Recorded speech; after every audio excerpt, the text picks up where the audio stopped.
மனசுக்குள்ள இருக்கும் விஷயங்களை பத்தி பேச போறோம். ஒவ்வொரு வீட்டிலும் நடக்கிறது. ஆனா யாரும் திறந்த மனதுடன் பேசாத ஒரு விஷயம். நீங்க ஒரு நிமிடம் நின்று சிந்தியுங்க.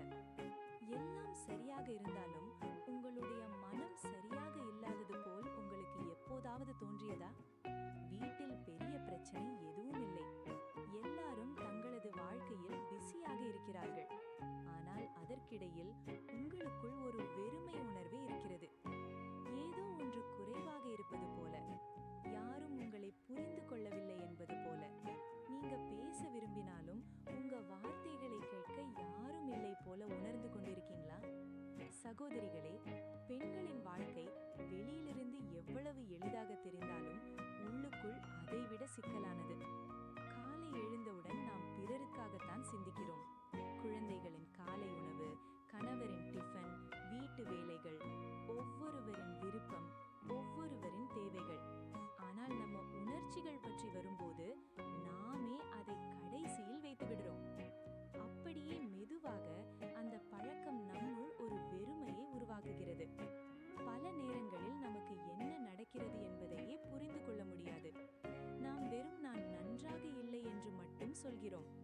ஆனால் உண்மையில் அது ஒரு சாதாரண மனநிலை அல்ல. அது மெதுவாக மனச்சோர்வாக மாறலாம். இன்று நான் உங்களுக்கு ஒரு மிக முக்கியமான உண்மையை சொல்லப் போகிறேன். மனச்சோர்வு, டிப்ரெஷன் என்பது மட்டும் மூளையிலிருந்து வருவதில்லை. பல சமயங்களில் அது நம்ம உறவுகளிலிருந்து உருவாகிறது. நம்முடைய வீட்டிலேயே நம்மை யாரும் புரிந்து கொள்ளாத போது, நம்முடைய வார்த்தைகளை மீண்டும் மீண்டும் புறக்கணிக்கும் போது, நம்ம உணர்ச்சிகளை அடக்கி கொண்டு களைத்து போனால், அப்போது நம்ம மனம் உடைந்து போக ஆரம்பிக்கும். ஆனால் நல்ல விஷயம் என்னவென்றால், இதற்கும் ஒரு தீர்வு இருக்கிறது. அந்த தீர்வு கடினமானதல்ல. நம்முடைய உறவுகளை புரிந்து கொள்ள வேண்டும். அதற்காக இன்று நாம் ஒரு சக்தி வாய்ந்த முறையை பற்றி பேசப் போகிறோம். அதன் பெயர் IPT, இன்டர்பர்சனல் தெரபி. அதாவது நம்முடைய உறவுகளை மேம்படுத்தி நம் மனதை குணப்படுத்துவது. இன்று நான் உங்களுக்கு 10 எளிய படிகளை சொல்லப் போகிறேன். எந்த பெண்ணும் இதை தன்னுடைய வீட்டிலேயே, வாழ்க்கையிலேயே எந்த செலவும் இல்லாமல் இன்று முதல் தொடங்கலாம். நம்புங்க, நீங்க இதை உண்மையாக பின்பற்றினால் மெதுவாக உங்க மனம் லேசாகும், உறவுகள் சரியாகும், உள்ளுக்குள் ஒரு புதிய சக்தி உருவாகும். அதனால் இந்த வீடியோவை கவனமாக கேளுங்க. அவசரப்படாமல் கேளுங்க. ஏனெனில் இது வெறும் தகவல் இல்லை, இது உங்க மனத்தின் குரல். இப்போது ஆரம்பிப்போம். முதல் படி, உங்க உணர்ச்சிகளை அறிதல். கேட்க சுலபமாக இருக்கும், ஆனால் உண்மையில் இதுதான் மிகவும் கடினமானது. ஏனெனில் நம்மில் பெரும்பாலான பெண்கள் தங்கள் உணர்ச்சிகளை புரிந்து கொள்ளவே மாட்டாங்க. நாம் வெறும் சகித்து கொண்டே இருப்போம். யாராவது என்னாச்சு என்று கேட்டால் நாம் ஒண்ணுமே இல்லை என்று சொல்லிவிடுவோம். ஆனால் உண்மையில் நிறைய விஷயங்கள் இருக்கும். உங்களையே கேளுங்க. உங்களுக்கு கோபம் வருகிறதா? உங்களுக்கு துக்கம் இருக்கிறதா? யாரும் உங்களை மதிக்கவில்லை என்று தோன்றுகிறதா? அல்லது நீங்க தனிமையாக உணர்கிறீர்களா? இவை எல்லாம் வேறுபட்ட உணர்ச்சிகள். ஒவ்வொரு உணர்ச்சிக்கும் தனி அர்த்தம் உள்ளது. நீங்க உங்க உணர்ச்சியை அடையாளம் கண்டால் உங்களுக்கு ஏன் துன்பம் தருகிறது என்பதை புரிந்து கொள்ள முடியும். அதை புரியாமல் நீங்க அதை சரி செய்ய முடியாது. அதனால் இன்று முதல் ஒரு சிறிய விதியை செய்யுங்க. ஒரு நாளில் 5 நிமிடம் தனியாக உட்காருங்க. உங்களையே கேளுங்க, நான் இன்று எப்படி உணர்கிறேன்? எந்த பதில் வந்தாலும் அதை அடக்காதீங்க, அதை ஏற்றுக்கொள்ளுங்க. ஏனெனில் உங்க உணர்ச்சிகள் தவறானவை அல்ல, அவை உங்களுக்கு ஏதோ சொல்ல முயற்சிக்கின்றன. இப்போது இரண்டாவது படிக்கு வருவோம். நீங்க உணர்ச்சியை அறிந்த பின் அது எந்த உறவால் வருகிறது என்பதை புரிந்து கொள்ள வேண்டும். நம்ம வாழ்க்கையில் பெரும்பாலான துன்பங்கள் உறவுகளோடு சம்பந்தப்பட்டவை. கணவருடன் பிரச்சனை இருக்கலாம், மாமியாருடன் கருத்து வேறுபாடு இருக்கலாம், குழந்தைகள் கேட்காமல் இருக்கலாம், அல்லது உங்களுக்கே உங்கள் மேல் கோபம் இருக்கலாம்.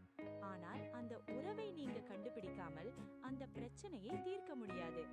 உங்களையே கேளுங்க, எந்த உறவு எனக்கு அதிகமாக துன்பம் தருகிறது என்று. இந்த கேள்வி கொஞ்சம் வலிக்கலாம், ஆனால் இதுவே உங்க வாழ்க்கையை மாற்றும்.